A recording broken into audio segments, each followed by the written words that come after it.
new generation and fostering economic activity in this country. Honorable Speaker and honorable members, businesses will be compelled to transfer these additional expenses to consumers, potentially resulting in widespread price hikes across various goods and services. This escalation in prices could lead to inflationary pressures and potentially restrain consumer spending. Additionally, such a price surges may provide opportunistic businesses with justification to inflate their prices beyond what is warranted solely by the fuel tax increase. The rise in fuel prices inevitably escalates production costs, as noted earlier, presenting challenges for manufacturers heavily reliant on diesel or as an auxiliary power source. The government taxation policies on fuel in Uganda reveal a glaring contradiction between its revenue generation strategies and its responsibility for citizens' well-being, as noted earlier in the Minister of Finance's letter. Despite being fully aware of the adverse effects of escalating oil prices on both production costs and individuals' disposable income, this government under President Yoweri Museveni continues to burden its citizens with exorbitant taxes on fuel. Let me illustrate this point. To transport one batch of matoke from Chazanga, I have used Chazanga because that's where I was born. Just to transport one batch of matoke, it costs 3,000. The batch is at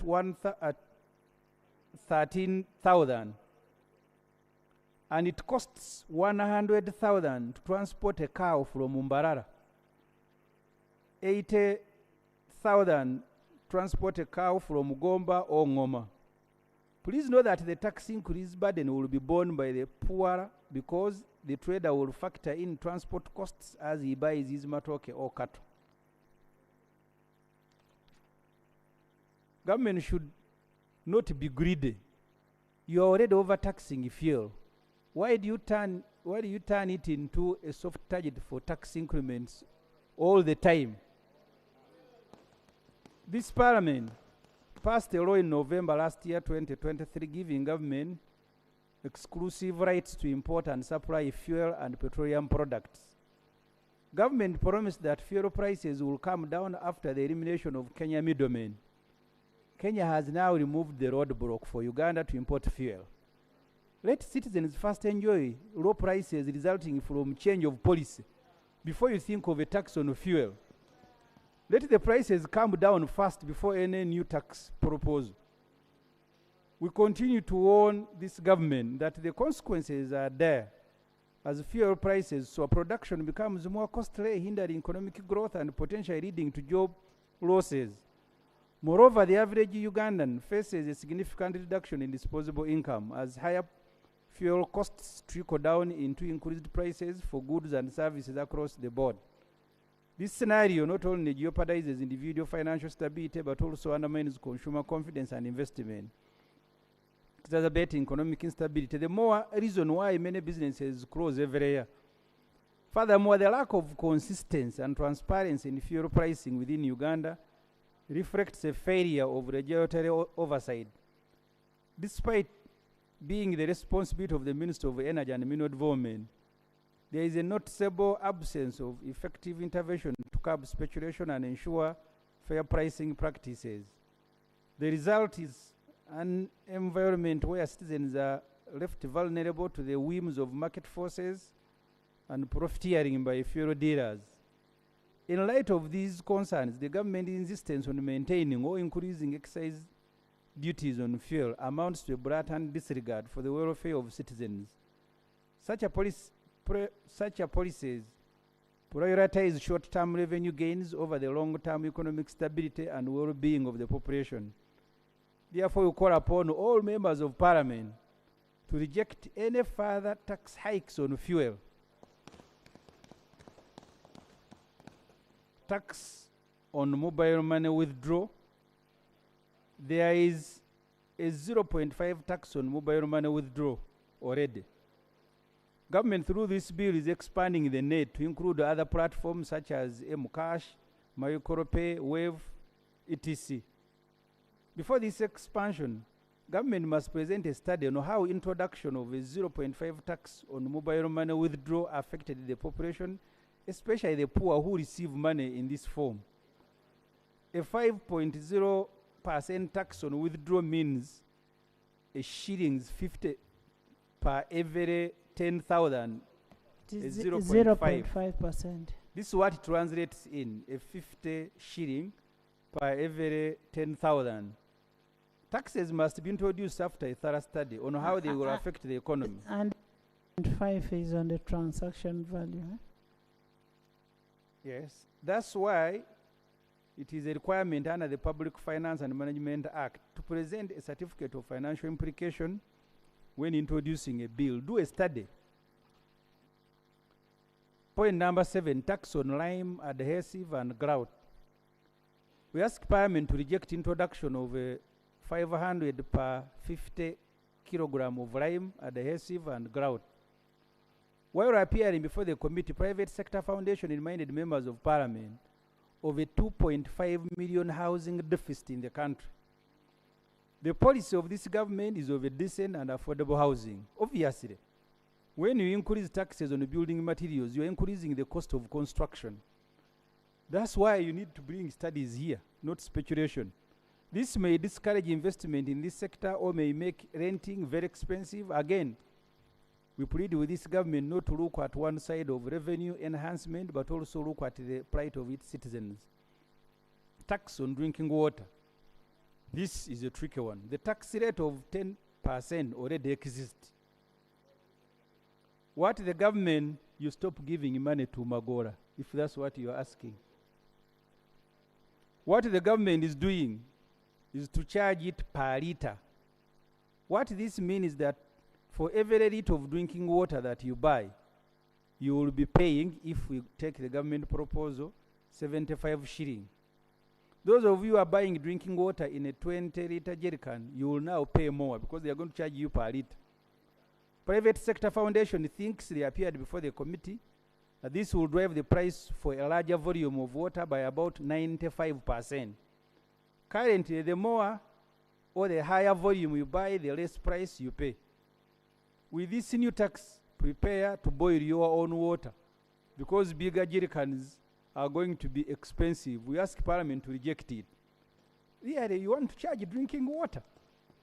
Finally, we advise government to realize, to relieve itself of pressure of seeking to overtax citizens because it wants to raise more revenue by responsibly using what it is already collecting. Government should reduce the cost of public administration considerably. It is the reason we welcome the rationalization of government entities. But as we were processing bills to reduce entities, and therefore money we spend on them, President Museveni was creating new staff structures of assistant RDCs and appointing them, including fellows like this one who exhibited his data bombs. We must fight all forms of corruption, including wasting taxpayers' money on useless ventures. And in this regard, the President must act as an example. A minister whose fuel is bought by the taxpayer must not increase taxes on fuel unnecessarily. Maybe we should stop fueling all government vehicles for the leaders to understand the pain that citizens go through fueling their own vehicles. Right, Honorable Speaker, that's the minority report, and I can understand why the chair said he had seen the others and he didn't see this one. I ask this Parliament to stand with the citizens. Which the chair of the committee. Okay. Yeah, not the chair. It. That's why I called you. Thank you very much, Right Honorable Speaker. Thank you so much, Katesh. Speaker, Katesh, first let me wait. give information that is very important. First, wait. Chair, I want to state the following. That when they were increasing taxes on fuel, we have under paragraph 8 of Schedule 2 on page, some of them 5, 4, 5, 6, something. There are A, B, C, D, E, F, G. Madam Speaker, Madam Chair, they have only chosen to increase tax on 3 items. And if asked my brother Musasisi, Why not all? And I will give an example. Jet and aviation, it remained at 630. The reason you did it, if you increased, flights will fly to Rwanda, Kigali, or Kenya to fear. Then they can, maybe even they may not land here. Now you are going for soft points in life. And Madam Speaker, it is this is the reason why I agree with Honorable Ssemujju on the minority, that it is dangerous to really target only citizens. And the worst one is a paraffin. It moved from 200 to 500. Others were increasing by 100. This one was increasing by 300. No, the 300 has already been rejected. No, it hasn't. No, we have rejected. We can't. Okay. If Kerosene. okay. Kerosene. Okay, Madam Chair, if let us finish that. Kerosene was rejected by the committee and even the other minority. So kerosene is not anything for discussion.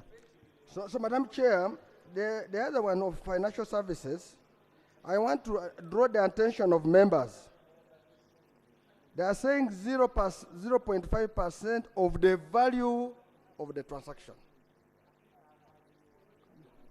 Katesh goes to Bank of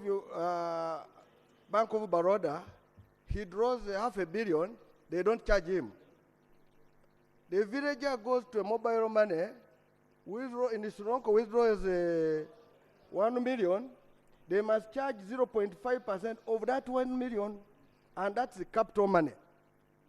If they were charging, the tax was on the charge, and at the same, having charged 0.5%, there will also be a charge of the person who is transacting in the money. So in short, that's double what? Transaction. And yet the Minister of Finance has worked on the issue of bringing this country to a cashless economy, which means people should transact using mobile money, should transact using cards, fuel cards. So even when you're talking of other service providers, that means if I take my credit card to a pump to draw fuel of 200,000, there will be a charge of 0.5% of the 200,000 of the fuel I've taken, and yet every liter I am paying already 1,450. So, Madam Speaker, this Parliament this time should review this. And my proposal here would be the charge should be on the tax should be on the fees, not on the principal value. Otherwise, that one makes other people better while disadvantaging others. Madam Speaker, Madam Chair, the final one, which I want to raise. Honorable Nathan, the current law we have is 15% of the fees charged. It is on the fees, not the transaction. Madam Chair, this is the law. It says 0.5% of the value of the transaction. That is the bill. I am saying the Principal Act.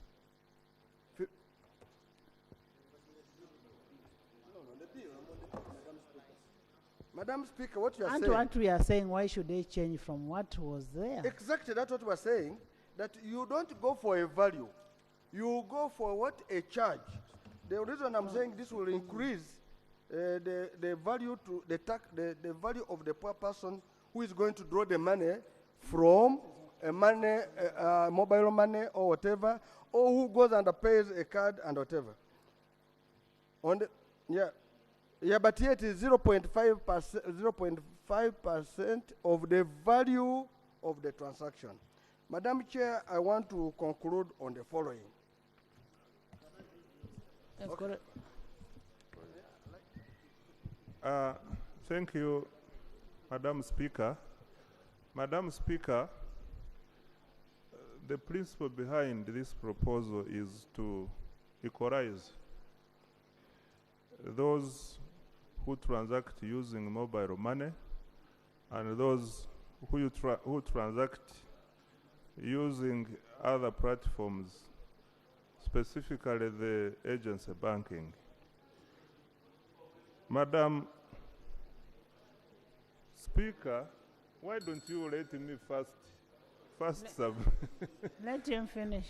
Madam, we want to improve the proposal which the committee looked at as follows. Payment services of cash withdrawals provided through a payment system and includes all withdrawal services provided by a financial institution or a microfinance deposit-taking institution other than withdrawals at the counter inside a banking hall. Madam Speaker, what this means, if you use your credit card to draw fuel, you have not drawn cash. So that one is outside this provision we are looking at. It's not cash, it is only withdrawals of cash. And if you look at that book, this is consistent with what we provided for under mobile money. I thank you. Speaker, I want to make it clear. I don't know if I'm reading a wrong law. Here they say mobile money transaction of withdrawal of cash is of the value of 0.5% of the transaction. That is F 13.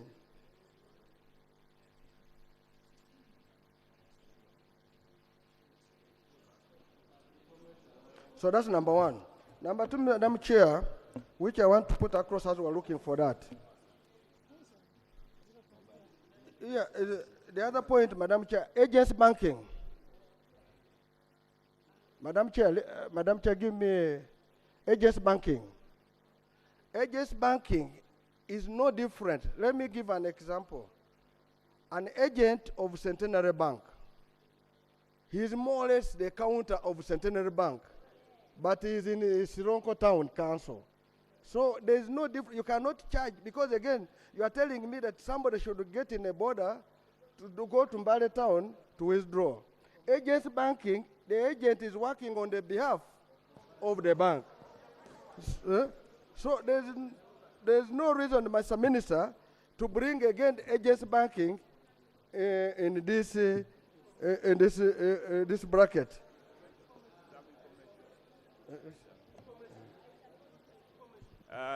Information, Honorable Nathan.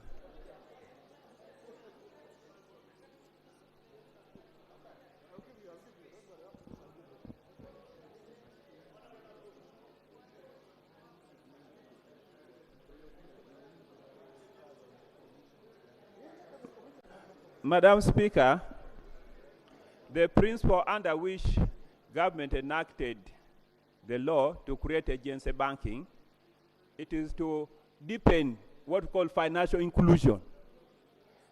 And I'm giving Honorable Nathan information. To deepen and financial inclusion. My dear brothers and sisters and honorable colleagues, this agency bank has tried to create jobs for the youth. And the profit margin is very, very small, very, very small, let me tell you.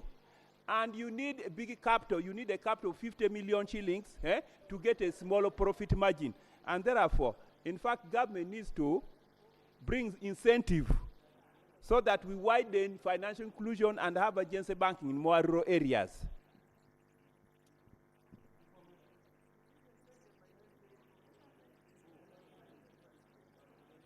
Why are more people not in agency banking? Because the cost of transaction, the equipment, the facility needed, the security requires a big capital. And no, mobile money you can transact anywhere on phone, but agency banking you need security requirement. I tried to open agency banking for my community in the village. The banks require you to have a center, to have a camera, to have security moving money from the bank to those rural areas, and you need to have guards, you need big capital. Madam Speaker and colleagues, if we really want to create jobs and support young people and save them, there should be no tax on mobile money and agency banking. Honorable Nathan. Thank you very much. Thank you. Right Honorable Speaker. Right Honorable Speaker, I Honorable Nathan. I am giving you to talk. Thank you very much. Thank you very much, Honorable Nathan. Right Honorable Honorable Speaker. members, I'm not hearing you. Right Honorable Speaker, thank Just you so hold much. on.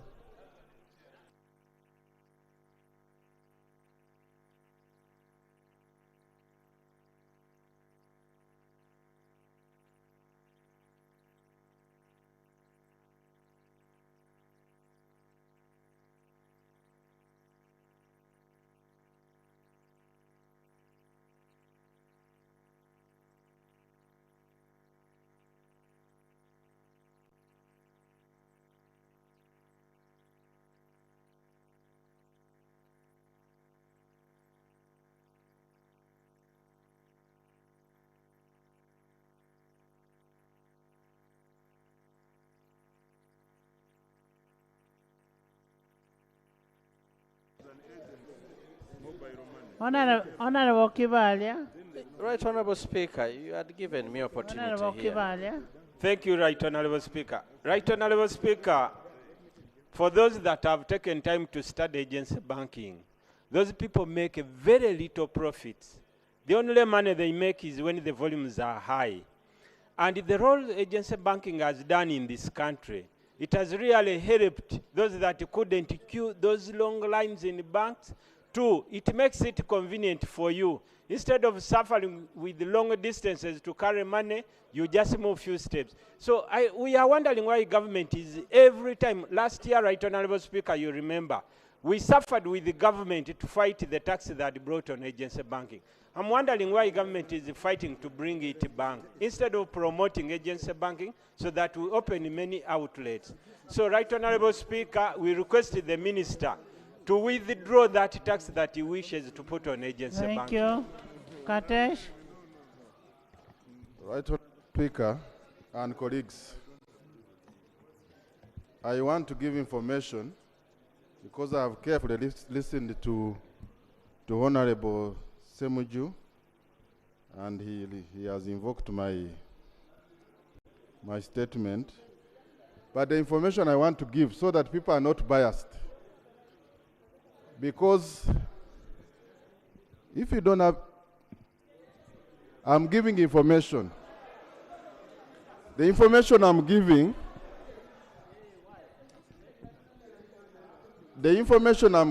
because the Honorable Ssemujju has given information about fuel. Members, have respect for each other. He is making a correction of figures. Right Honorable Speaker, I don't know if this is how we are going to proceed, but thank you. The information I want to give, because my friend here, Honorable Ssemujju, has given wrong information, and I must correct it. I have information for you to state here that in Kenya, the taxes are much lower than ours. Let me give information.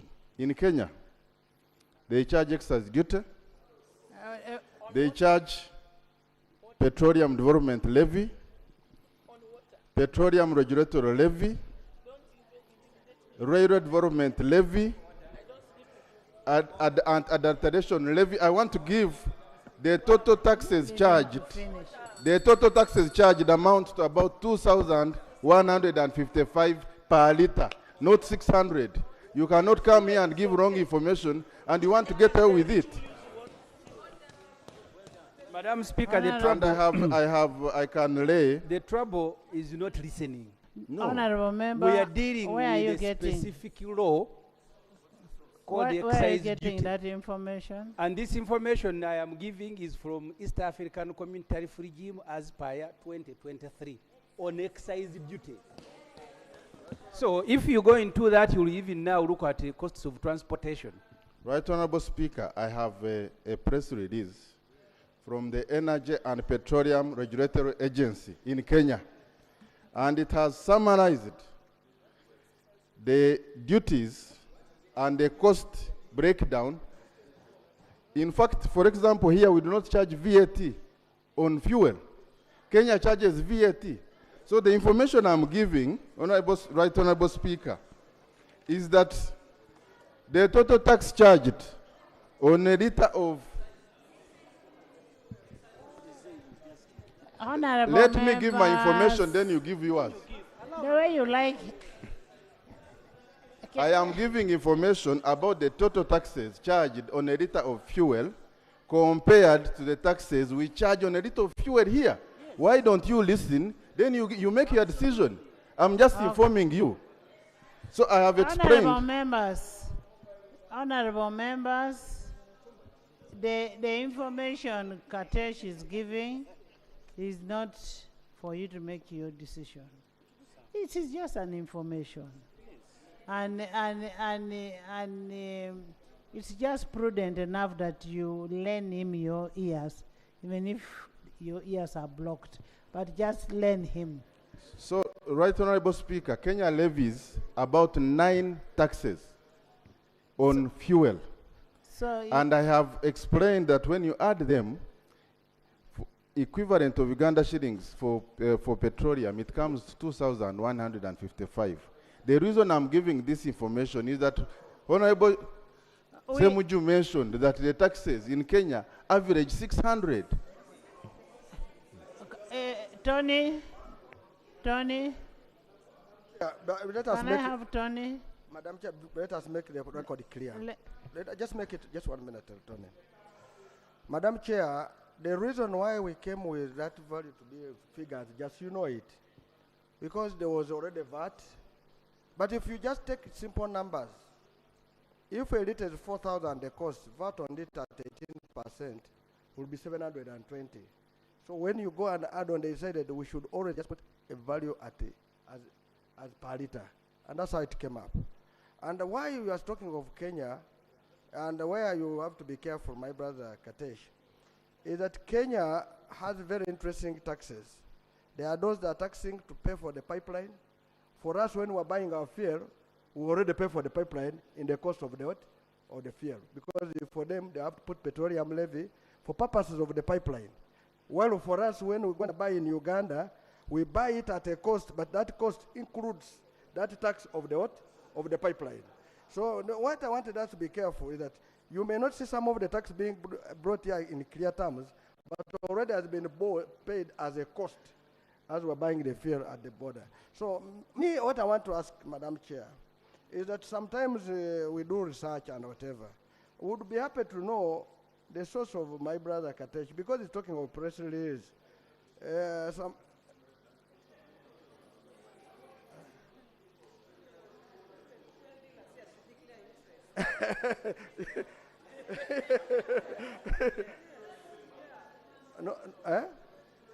No, me, I'm giving you information because I know the sector so well.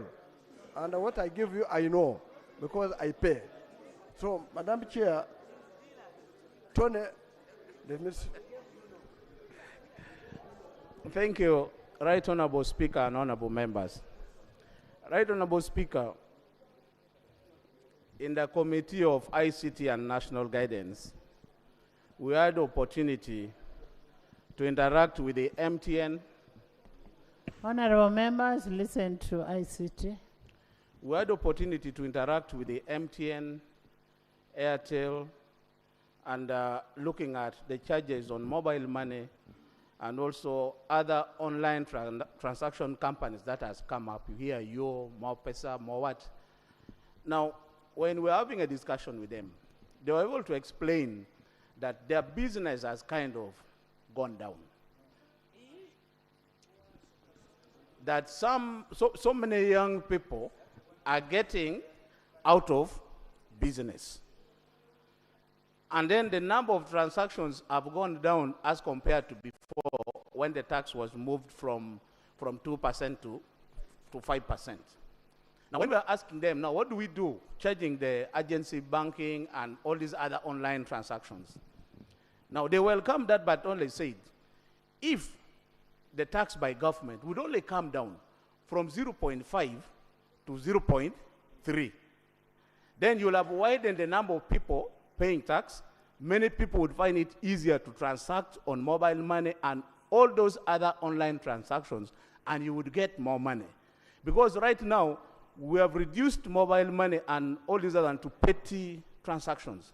100, 200, 300,000. But if you are transacting 1 million, 3 million, 4 million, 5 million, the charge is so high that people do it painfully. So, Right Honorable Speaker, I would think if the ministry had done a baseline survey, they would have actually captured how many companies are coming on board right now doing online transactions. Then you reduce the tax from 5% to 0.5 to 0.3. Then you get more people transacting on this online, and you'll have created opportunity. So I would think for Parliament, we are doing this on behalf of the people. We are not the only people paying this, but there are people outside there suffering. So, Right Honorable Speaker, I think Parliament should ask the Minister to review this, and we don't increase any tax on that. Instead, look for a way of reducing but widening. Then on fuel, Right Honorable Speaker, we are talking about increasing now additional tax on fuel. But who are the people who are going to pay this? Is not the people in Kampala. Everybody, whether motorcycle, whether generator, but at the same time, the cost is already high for fuel. And people are already complaining. And this law we are passing is for the people of Uganda. So the question is, are we listening to them or we are listening to ourselves? So, Honorable Minister, I think let's not over squeeze it even when somebody is saying, you are pressing my neck. Then you say, no, that's not yet even enough. You squeeze in more. This is my prayer that Parliament and government should sit and weigh the situation and take action. Right Honorable Speaker, I thank you.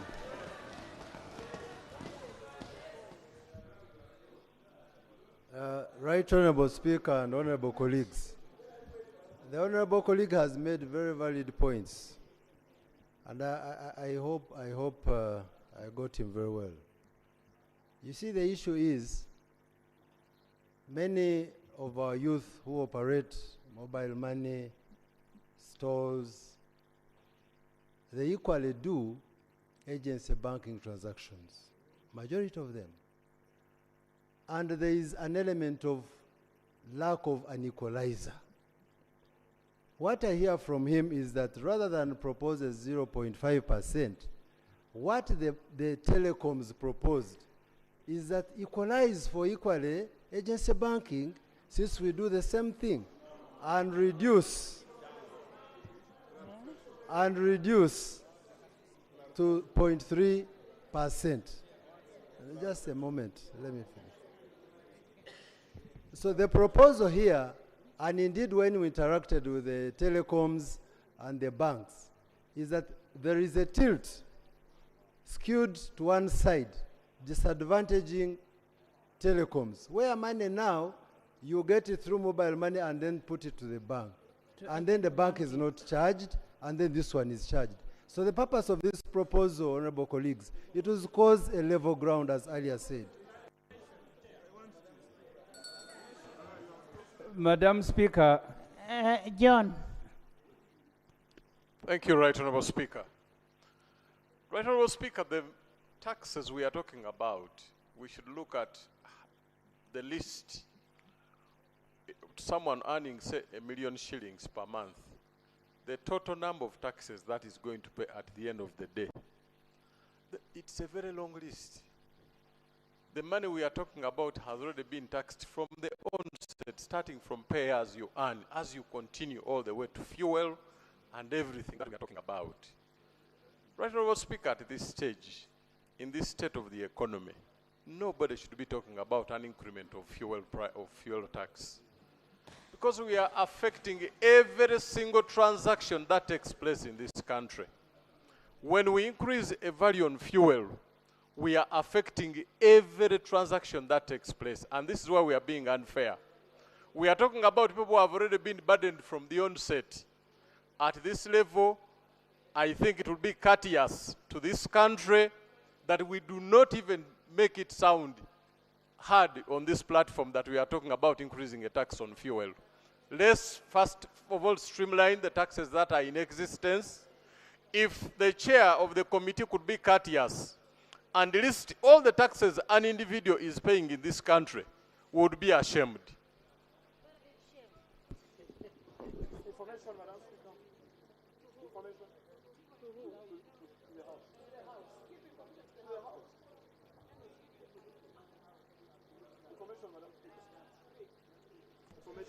Feta? Thank you, Right Honorable Chair. I would like to seek clarification from the Chair to give me a difference between a teller in a banking hall and an agent bank somewhere in the village. What is the difference between a teller within the banking hall and an agent bank down in the village who has taken services closer to the people?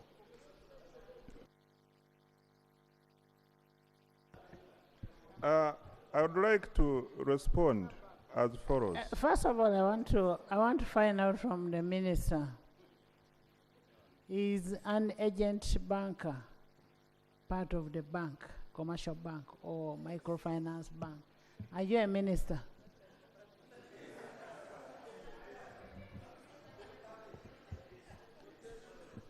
Madam Speaker, an agent banker can be me, who is facilitating this business in the village. In other words, there is a difference between an agent banker and the bank. They are not, the two are not the same. Honorable Minister, agent banking is simply a third-party banking. This is where our customers are able to carry out bank transactions at any of our contracted sent agent. Agents are selected and appraised by a bank. By a bank, then approved by Bank of Uganda.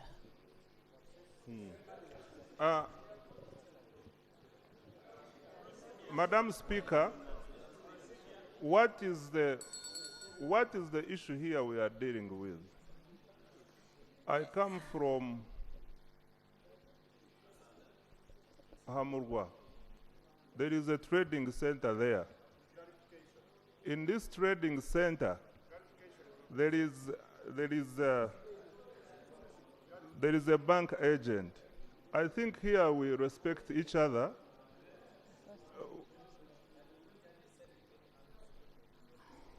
Madam Speaker, for me to go to work to an agent banker in my trading center, I don't have to incur transport cost. But if I'm to go to Centenary Bank in Kabale, I have to board a taxi, put in time, spend a day going to look for money in the bank. What agency banking has brought are the services are now nearer to the people. So we are saying, as a result of this, people have benefited. People have benefited because the services are nearer. So when you derive a benefit, give us some small portion as tax. Yes.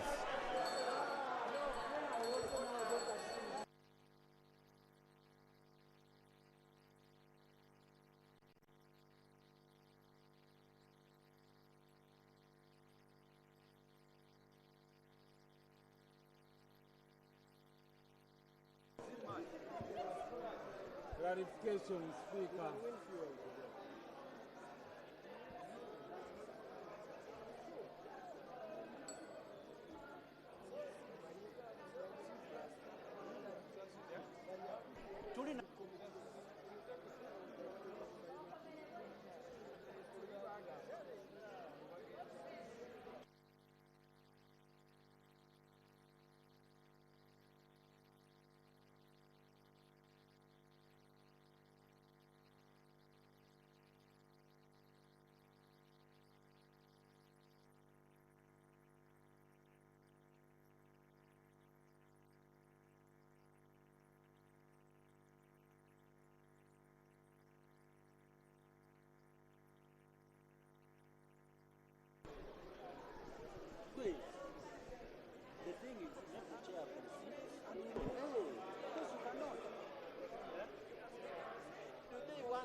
Right Honorable Speaker. Honorable Speaker, Madam Chair.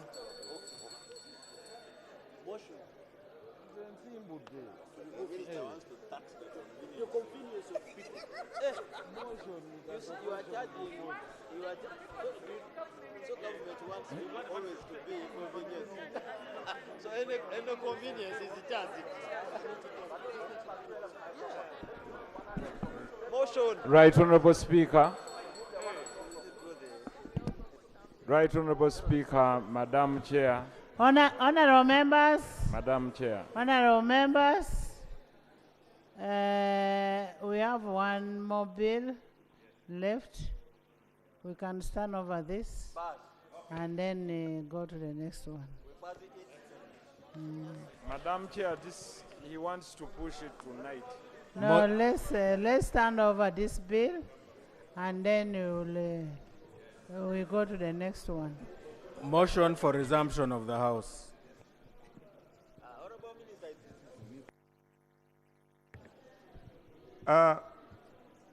Madam Chair, I beg to move that the House do resume and the committee of the whole House reports thereto.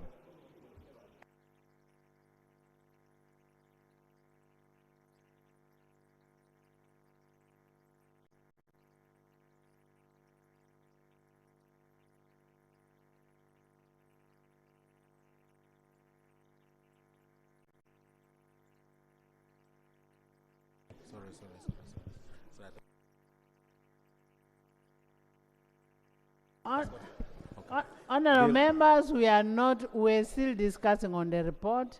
We are not going to the committee stage.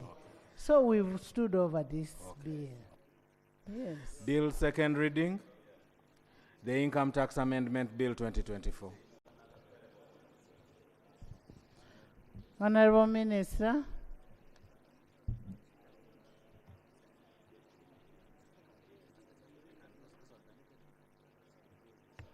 Madam Speaker, I beg to move a motion that the Income Tax Amendment Bill 2024 be read for the second time. Seconded? Seconded by Avuru, Edie, Faith, Ojog, Honorable Katuntu, Mariam, Ochan, Emmanuel, John,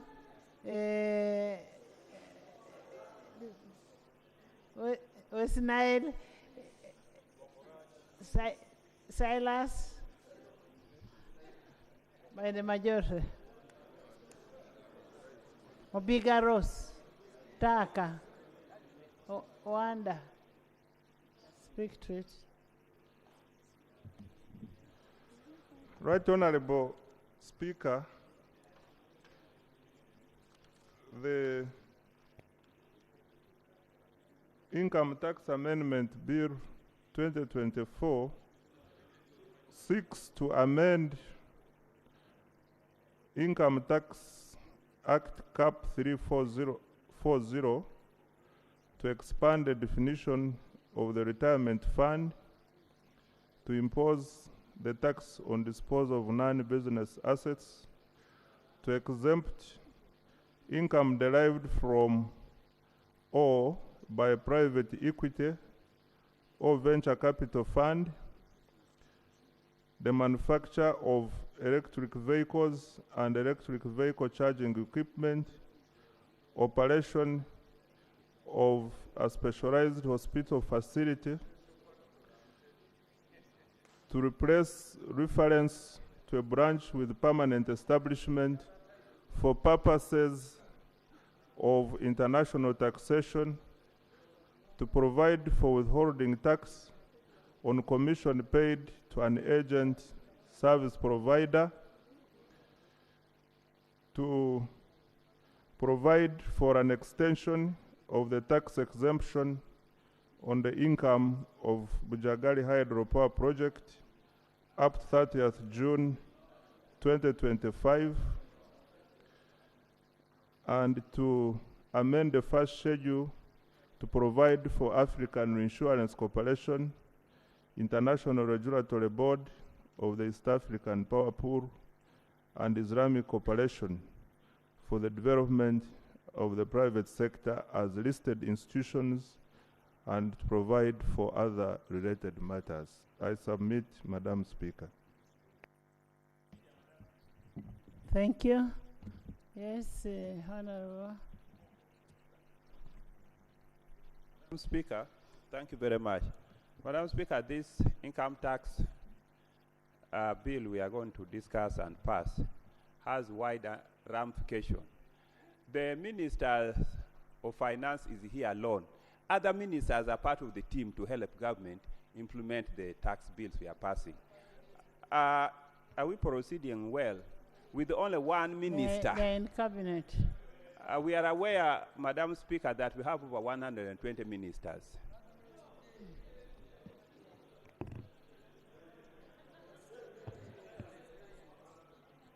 I know Eki is about to commit suicide. You know, he's very good at suicide. Honorable members, I received a letter addressed to me, and the reference is proposal to insert an amendment to Clause 4 of the Income Tax Amendment Bill 2024 to extend Bujagali hydropower project's income tax exemption by 1 year. I'm reading the letter. We refer to the ongoing tax amendment process and the letter dated March 20th, 2024 from Bujagali hydropower on the above subject. Copy is attached.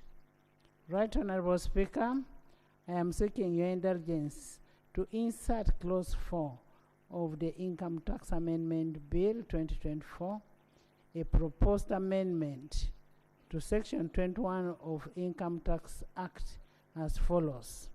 1. By inserting immediately after Clause 4A of the bill the following.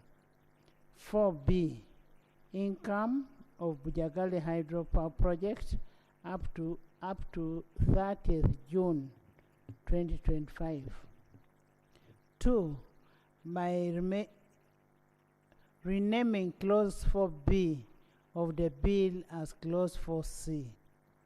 The rationale for this proposal is to avoid escalation of the end-user tariff, since tax is part of the formula for computing the end-user tariff.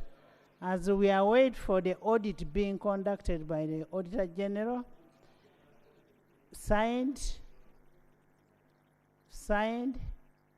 by Minister of Finance, Planning and Economic Development, Kasaija Machia, MP, and a copy of the letter is given to the clerk, and here is the letter. I'm not reading my own words.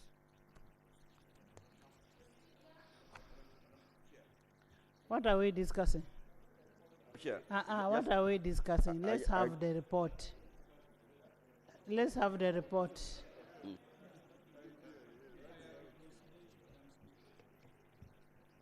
Madam Speaker, it is not provided anywhere that the presiding officer can propose an amendment. You've read a letter from the minister. In the processes that you are handling, where does that fall? The letter does not say I am the one proposing the amendment. The letter is only written to me that the minister intends to make an amendment in the bill. It's simple. Maybe I translate it in Luteso. No, Madam. Can we have a report? Then you will either accept the So proposal or not. That's all I wanted from you. Yes. And that's why I asked, where do we factor in the processes going on? A minister will know where to factor in. Me, I'm giving you information. Can I have a report?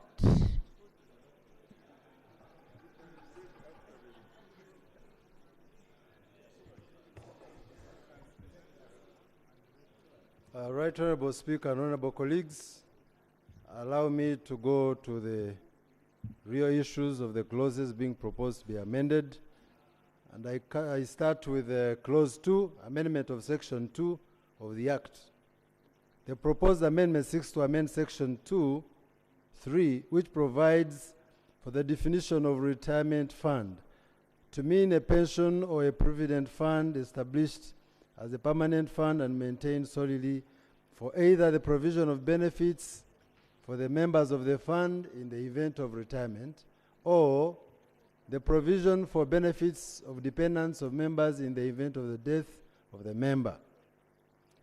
Section 1 of the Uganda Retirement Benefits Regulatory Authority Act defines the retirement benefits scheme to mean a legally binding agreement or arrangement other than a contract for life assurance, whether established by written law or by any other instrument, under which members are entitled to benefit in the form of annuity or a lump sum payable upon retirement or upon death or termination of service or upon occurrence of an event specified in the written law, agreement, or arrangement.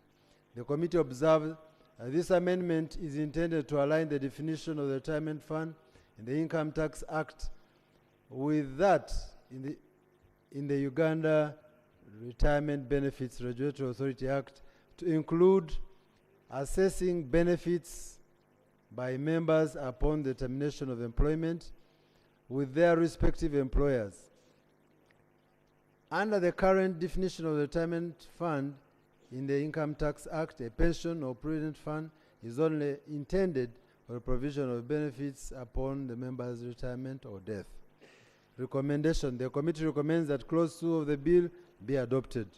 Clause 3, insertion of Section 5A to the Act.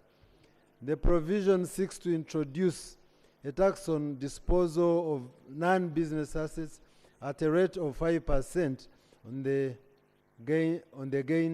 gain upon disposal. Non-business assets for purposes of this section are limited to the disposal of shares in a private company, land in the cities or municipalities other than the principal place of residence and rental property that is subject to rental tax under Section 5, but does not include an inventory disposal of a non-business assets through auction, court order, mortgage, divorce settlement, or spousal separation agreement. The transaction of non-business assets of the deceased to a trustee or beneficiary, or arising from a disposal of investment interest of a registered venture capital fund or private equity. In addition, the bill proposes additional obligations on the taxpayer to pay the tax within 15 days after the disposal or transfer of the non-business asset, and also requires the taxpayer to notify the Commissioner General in writing within 15 days from the date of disposal. The committee noted that the Honorable Minister responsible for finance withdrew the proposal providing for the disposal of shares of a private company from constituting non-business assets and the inventory disposal of non-business assets through auction and mortgages. The committee further noted that there are a number of arguments in support of a comprehensive taxation of capital gains. First, on equity grounds, the capital gains represents an increase in wealth in the same extent as income from all factors of production, i.e. labor, property, or businesses. On grounds of horizontal equity, individuals in the same economic circumstances should bear the same tax burden irrespective of the form of the income or gains derived. Therefore, taxpayers should bear similar tax burdens irrespective of whether their income is received in a form of wage, interest income, or capital gains.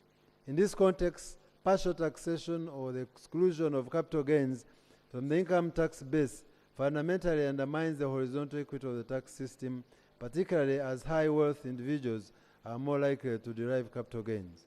For example, a high wealth individual can structure their affairs to primarily derive capital gains on which no tax is payable. An individual deriving similar amounts as income is fully taxed on the income. On grounds of vertical equity, taxpayers with high incomes should bear a greater tax burden. International experience also indicates that the biggest share of capital gains tax revenue can be attributed to the wealthiest individuals. Hence, taxing capital gains attributes to the progressivity of the income tax system. Therefore, the absence of a comprehensive capital gains tax encourages tax planning through the structuring of transactions to derive tax-free capital gains rather than income. The scope for this capital gains tax. The proposal intends to expand the capital gains tax to cover sales of the following: shares of the private company, land in cities and municipalities, and rental property. The second aspect of this reform is to impose a due date for payment of the capital gains tax, 15 days after disposal of non-business assets, in order to ease the compliance and administration. The third aspect of this reform, is to oblige the buyer of the liable asset to notify the Commissioner General immediately after the transaction has taken place, or else they are liable to pay both the tax liability and the penalty. The committee observed that the taxation of the capital gains is already catered for under Section 21 of the Income Tax Act. In addition, the committee observed that the proposal for the expansion of the scope of capital gains tax to include land in cities and municipalities does not fall within the principles of vertical and horizontal equity in taxation, and as such should not stand part of the bill. The committee further observed the difference between the cost of administration of the tax and expected revenue was not so significant to warrant the proposal in their current reform. The committee therefore recommends that Clause 3 of the bill should be rejected. Clause 4 and 5, amendment of Section 21 of the Act. Section 21 of the Act provides for the categories of exempt income. The proposal seeks to include the following new exemptions under Section 21 of the Act. A, income derived from or by private equity or venture capital fund regulated under the Capital Markets Authority Act, Cap 84. B, disposal of government securities. And C, manufacturers of electric vehicles, electronic battery, or electronic vehicle charging equipment, or fabricates the frame and body of electronic vehicle, and D, specialized hospital facilities. The committee observed that the proposed amendment is intended to attract investment in the provision of specialized medical services. This is expected to support potential investment in the specialized hospital facilities by reducing on the burden of borrowing and profitability. The proposal has the potential to promote development of specialized services in Uganda, which will reduce medical tourism and support tourism in Uganda from patients coming from the neighboring countries. Recommendation. The committee recommends that Clause 4 of the bill be passed. Number 2, Section 2 of the Act be amended to define a specialized hospital facility as a hospital facility that is established to diagnose, treat, manage complex medical conditions in a specific area of medicine. 3, Section 2 of the Act be amended to define complex medical conditions. Clause 6, 7, 8, and 9, insertion of Section 78A and 78B, and amendment of Section 79 and 83 of the Act. Clause 6 and 7 seeks to introduce new provisions, Section 78A and 78B, to provide for permanent establishment and calculation of chargeable income of permanent establishment. The amendment further seeks